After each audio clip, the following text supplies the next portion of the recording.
बिस्मिल्लाहिर्रहमानिर्रहीम। अस्सलाम वालेकुम स्टूडेंट। स्टार्ट करने लगे अपना नया topic which is acute coronary syndrome. Acute coronary syndrome, ठीक है। हमने सीवीएस स्टार्ट की हुई थी जनरल मेडिसिन की। पहला हमने कंजेस्टिव हार्ट फेलियर डिस्कस कर लिया था। नेक्स्ट हम कर रहे हैं एक्यूट कोरोनरी सिंड्रोम। इंट्रोडक्शन में अगर हम इसकी बात करें तो ये बेसिकली डिस्क्राइब करता है आपके जी इसमें कौन कौन सी कैटेगरी आती है। अनस्टेबल एंजाइना आता है इसमें, ठीक है, जिसकी अभी हम फर्दर डिटेल पढ़ेंगे। Non ST elevation myocardial infarction आता है और एसटी एलिवेशन मायोकार्डियल इन्फार्क्शन। इन दोनों में डिफरेंस यही है कि एसटी एलिवेशन में एसटी वेव एलिवेट कर रही होंगी, नॉन एसटी एलिवेशन में एसटी वेव एलिवेट नहीं कर रही होंगी। That's it. अच्छा, आप एक्यूट कोरोनरी सिंड्रोम होता क्या है बेसिकली? ये बेसिकली होता है rupture of coronary atheromatous plaque की वजह से, ठीक है। एथेरोमेटस प्लैक की रप्चर की वजह से जो है आपका एक्यूट कोरोनरी सिंड्रोम एक मतलब चेस्ट पेन होती है, जो कि फर्दर सुपर इम्पोज कराता है थ्रोम्बस की फॉर्मेशन। अच्छा, थ्रोम्बस और एम्बुलेंस में क्या फ़र्क होता है? एम्बुलेंस ये होता है कि आपका कोई क्लॉट बना है ना, तो वो उसको हम कहते हैं एम्बुलेंस बन गया। अगर वो एम्बुलेंस मूव ऑन कर लेगा दूसरी जगह पे तो उसको हम कहते हैं थ्रोम्बस, ठीक है। अच्छा, all this component are part of acute coronary syndrome. क्यों? क्योंकि इनकी इनिशियल प्रेजेंटेशन, अर्ली मैनेजमेंट ये सिमिलर होती है। अब चंद हम डेफिनेशन की तरफ आते हैं। डेफिनेशन में, ठीक है, पहली आती है अनस्टेबल एंजाइना। अनस्टेबल एंजाइना क्या होता है? ये basically new onset of angina होता है। न्यू ऑनसेट एंजाइना होता है, मतलब न्यू ऑनसेट ऑफ पेन होता है। रैपिडली वॉर्सनिंग एंजाइना होता है, रैपिड वॉर्स एंजाइना होता है, ठीक है, जिसको हम क्रीसेंडो एंजाइना भी कहते हैं और एंजाइना अकरिंग एट रेस्ट, और ये रेस्ट में होता है। स्टेबल एंजाइना में फर्क था कि वो एक्सरसाइज करते हुए होता था, और ये not associated with myocardial damage. Myocardium का डैमेज नहीं कराती। क्यों? क्योंकि इसमें नेगेटिव कार्डियक एंजाइम होते हैं। नेगेटिव कार्डियक एंजाइम, जहां पे भी ये नेगेटिव कार्डियक एंजाइम का जिक्र आज इस सिनेरियो में आंखें बंद करके अनस्टेबल एंजाइना लगाना, ठीक है। और इसकी ईसीजी में क्या शो कराती है? एसटी डिप्रेस होते हैं और टी इन्वर्ट होता है, ठीक है, इन्वर्ट्स हो जाती है। अनस्टेबल एंजाइना और non ST elevation myocardial infarction दोनों की ईसीजी तकरीबन सेम आती है, ठीक है। उसके बाद आती है non ST elevation myocardial infarction. अच्छा, ये बेसिकली क्या होता है? Definer localized area of myocardial necrosis. Localized area of myocardial necrosis, ठीक है। और इसमें एलिवेट हो जाते हैं cardiac enzyme without ST elevation, ठीक है। अच्छा, इसमें नेगेटिव कार्डियक एंजाइम थे, इसमें पॉजिटिव कार्डियक एंजाइम है, और इसमें भी एसटी की एलिवेशन नहीं हो रही, ठीक है। और ईसीजी उसकी भी सेम होती है, एसटी डिप्रेस होगा, टी वेव इन्वर्ट होंगी। देन आता है हमारा ST elevation of myocardial infarction. इसमें क्या होता है? Localise area of myocardial necrosis होती है, ठीक है। ये भी तकरीबन same localise area of myocardial necrosis होती है, एलिवेट कार्डियक एंजाइम होते हैं। अब ईसीजी इसकी क्या आती है? एसटी एलिवेशन है ना, तो एसटी एलिवेट हो रही है और इसमें भी टी वेव इन्वर्ट होती है, ठीक है। एसटी एलिवेशन कराती है more than 1 millimetre in two coagulation limb में। टू कोगुलेशन लिम में हमें एसटी एलिवेट हुई हुई मोर देन 1 मिलीमीटर से हमें नजर आती है। और किन किन लिम में? A V R, A V F और ए वी सी इसमें मोस्ट कॉमन होती है, ठीक है। और एस टी एलिवेशन हमें नजर आएगी more than 2 millimetre in two coagulation chest limb. ये लिम की लीड में थी और मोर देन 2 मिलीमीटर होगी हमारी चेस्ट लीड में, जिसमें हमारी आती है V1 से V6, कहीं पे भी हो सकती है, ठीक है। और new left bundle branch block हमें नजर आएंगे, ठीक है। उसके बाद डायग्नोस्टिक में स्पेक्ट्रम उसने दिया हुआ है तीनों का डिफरेंस। अनस्टेबल एंजाइना का, ठीक है, non ST elevation of MI का और एसटी एलिवेशन ऑफ एमआई का, ठीक है। सबसे पहले कोरोनरी थ्रोम्बोसिस की बात करें। थ्रोम्बस किन किन में? इन दोनों में ना सब टोटल होता है बेसिकली, ठीक है। और इसमें तकरीबन टोटल एक थ्रोम्बस बन जाता है, क्लॉट सा बन जाता है, ठीक है। और उसके बाद हिस्ट्री की अगर बात करें तो इन दोनों का एंजाइना जो होता है ना, न्यू ऑनसेट का होता है।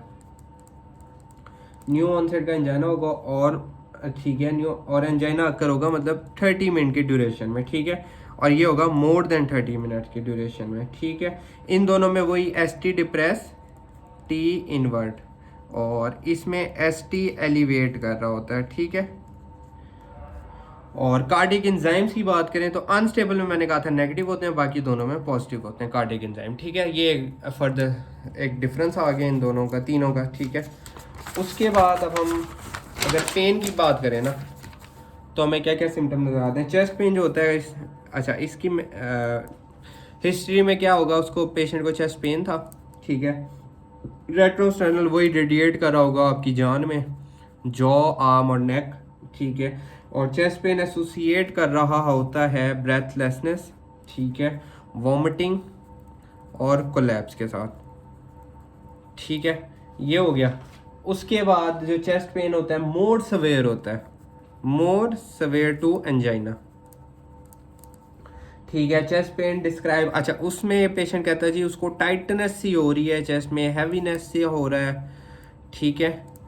टाइटनेस है, हैवीनेस है, कॉन्स्ट्रिक्शन हो रही है चेस्ट की। उसके बाद अगर साइंस की अगर हम बात करें ना, ठीक है, तो साइन में साइन ऑफ हार्ट फेलियर में, हार्ट फेलियर में जेवीपी हमें रेज मिलता है, क्रैकल्स नज़र आते हैं हमें, ठीक है, क्रैकल इन लंग फील्ड, और एसटी हार्ट साउंड हमें नज़र आता है। ये आ गया जी हार्ट फेलियर्स के साइन। और स्कीमिया के साइन कौन कौन से होते हैं हमारे पास। स्कीमिया में हमें S4 हार्ट साउंड हमें सुनाई देती है, और new mitral regurgitation murmur, mitral regurgitation murmur हमें नज़र आते हैं, ठीक है। अच्छा most common cause of death होती है, अच्छा डेथ की अगर हम कॉज की बात करें ना, अगर तो विद इन 1 आवर हो रही है, ठीक है, विद इन 1 आवर है तो अरिथमिया की वजह से, ठीक है। और अगर तो आफ्टर 1 आवर है, मतलब 1 आवर के बाद है, तो वो फिर हार्ट फेलियर की वजह से है, ठीक है। ये एक डिफरेंस हो गया। उसके बाद क्लिप क्लास आती है हमारे पास, क्लिप क्लास, ये SCQ में आ सकता है, इंपॉर्टेंट है, ठीक है। इसमें मैं लिख देता हूँ इम्पोर्टेंट SCQ, ठीक है।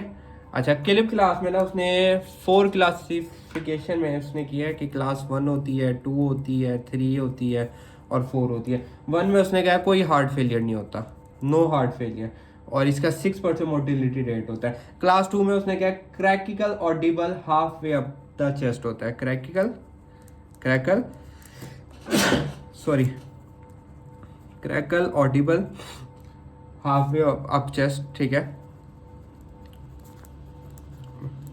ये हमें नज़र आता है। अच्छा क्लास 3 में क्रैकल ऑडिबल, हमें क्रैकल की आवाज़ हमें नज़र आती है, सुनाई देती है, सॉरी, ऑल लंग फील्ड में, ठीक है। ये हाफ वे ऑफ चेस्ट में और इसमें ऑल लंग फील्ड में। और क्लास 4 में basically patient goes to cardiogenic shock, ठीक है, ये हो गया। उसके बाद इन्वेस्टिगेशन इसकी हम कैसे कैसे करते हैं। इन्वेस्टिगेशन में सबसे पहले हम ECG कराते हैं, बेस्ट इनिशियल मेथड होता है, ठीक है। ECG में पीक पे T वेव्स होती हैं, ST डेविएशन नज़र आता है, Q वेव्स हमें इंडिकेट करती हैं प्योर इन्फार्क्शन को, और T इन्वर्ट नज़र आते हैं। उसके बाद ये लीड्स और इनकी है, इसको जस्ट रीड आउट कर लेना, ठीक है। ECG आ गई, फिर हम कार्डियक एंजाइम्स देखते हैं।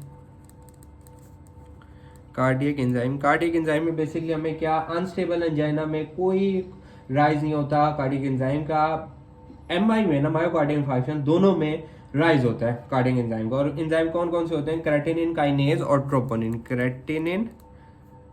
क्रेटिनिन काइनेज और ट्रोपोनिन हमें T&I जिसका मेमोनिक या शॉर्ट फॉर्म है, ठीक है, ये हमें नजर आते हैं। Creatinine kinase first cardiac enzyme होता है टू राइज और फॉल करता है, और एंजाइम ऑफ चॉइस होती है टू चेक री इन्फार्क्शन में, ठीक है। स्टार्ट टू राइज होते हैं 4 to 6 आवर में, पीक 12 आवर में पकड़ता है, और नॉर्मल 48 से 72 आवर्स में होता है। ट्रोपोनिन मोस्ट सेंसिटिव एंजाइम होता है, कैन नॉट डिस्टिंग करता है री इन्फार्क्शन अकरिंग सेवरल डेज और आफ्टर फर्स्ट इवेंट। और स्टार्ट राइज होता है 4 to 6 और नॉर्मल होता है 2 वीक में। अब मैनेज इसको कैसे करते हैं, मैंने अब पेशेंट पेन के साथ आ रहा है तो सबसे पहले आप उसको पेन किलर दोगे, एनाल्जीजिया दोगे। एनाल्जीजिया मोस्ट कॉमन IV मॉर्फिन हम उसको देते हैं, ठीक है। अच्छा एनाल्जीजिया देते हैं जो कि एडिक्वेट एनाल्जीजिया एसेंशियल होता है, जो कि रिलीव करता है पेन को, डिस्ट्रैक्ट को, डिक्रीज करता है एड्रिनर्जिक ड्राइव को। एजेंट में वही IV ओपियाइड्स मॉर्फिन देते हैं, एंटीएमेटिक देते हैं, अवॉइड इंट्रामस्कुलर रूट। इंट्रामस्कुलर नहीं देते क्यों, क्योंकि क्लिनिकल इफेक्ट इसका डिले होता है, ठीक है।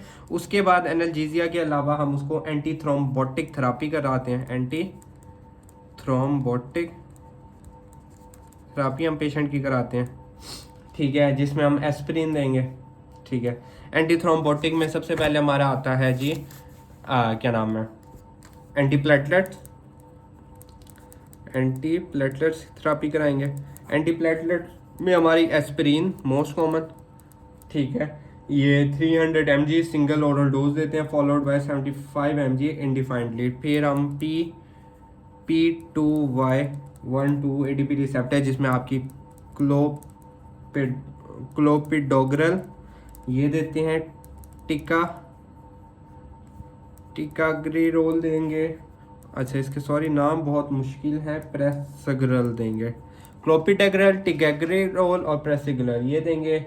ग्लाइकोप्रोटीन 2B3 इनहिबिटर देंगे जिसको GPI देते हैं, glycoprotein inhibitor 2B3A sorry. Anticoagulation therapy कराएंगे, एंटीकोगुलेशन थेरापी, ठीक है, जिसमें आपकी हेपरिन आती है, इनोक्साप्रिन आती है, फोंडापेरिनक्स आती है, बिवालिडिन आती है। एंटी एंजाइनल देंगे, ठीक है, एंटी एंजाइनल में नाइट्रेट्स आ गए, बीटा ब्लॉकर आ गए, ठीक है, और रीपरफ्यूजन थेरापी कराते हैं, रीपरफ्यूजन थेरापी कराएंगे पेशेंट के, जिसमें परक्यूटेनियस कोरोनरी इंटरवेंशन और थ्रोम्बोलिसिस कराते हैं, ठीक है। उसमें further primary percutaneous coronary intervention हो गई, थ्रोम्बोलिसिस हो गई, ठीक है, ये चीज़ें कराएंगे। अच्छा, उसके बाद लॉन्ग टर्म थेरापी में ना हम वही लाइफस्टाइल, अब पेशेंट आपके साथ दर्द के साथ है, आपसे ये तो नहीं कहोगे चिकनाई छोड़ दें, घी छोड़ दें, ज़ाहिर है उसको फिर लाइफस्टाइल की आप एडवाइस दोगे कि लाइफस्टाइल अपनी सही करें। मेडिकेशन फिर हम उसको लगा देंगे, मेडिकेशन में एस्पिरिन, क्लोपिडोग्रल देंगे, बीटा ब्लॉकर देंगे, ठीक है, कैल्शियम चैनल ब्लॉकर देंगे,